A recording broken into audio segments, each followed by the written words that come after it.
xaquuqda asaasiga ah ee carruurta. waa maxay carruurnimo? Carruurnimo waa xilliga ilmuhu uu dhigto iskoolka oo uu ciyaaro si uu u koro. Waa xilliga qoyskiisa iyo bulshada inteeda kale uu ka helo jacayl iyo dhiirigelin. Carruurnimadu waa marxalad ka baxsan tan dadka waaweyn. shaki la'aan waa xilliga ugu quruxda badan uguna qaalisan ee nolosha qof walba oo soo maro. sida uu qeexaya axda qarameedka xaquuqda carruurta ee qaramada midoobay, carruurtu waxay xaquuq u leeyihiin inay helaan nolol wanaagsan, inay helaan cunto nafaqo leh, inay helaan caafimaad iyo inay helaan magac iyo dal. carruurtu waxay xaq u leeyihiin inay sameeyaan horumar, sida inay wax bartaan, inay koraan maskax ahaan iyo jir ahaan, inay helaan xanaano fiican, inay helaan meel ku habboon oo ay ku ciyaaraan, iyo inay helaan madadaalo.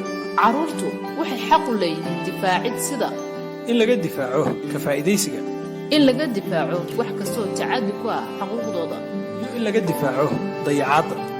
carruurtu waxay xaq u leeyihiin inay ka qayb qaataan go'aamada saamaynta ku leh noloshooda, inay ka hadlaan rabitaankooda, inay helaan xogaha quseeya noloshooda, iyo inay ka qayb qaataan go'aamada naftooda iyo qoysaskooda. haddii aad la kulantid ilmo loo geystay tacaddi ama u baahan daryeel degdeg ah, fadlan la soo xiriir waaxda daryeelka carruurta ee wasaaradda horumarinta haweenka iyo arrimaha qoyska ee Puntland adigoo si firi ah ku soo wacaya lambarka 316.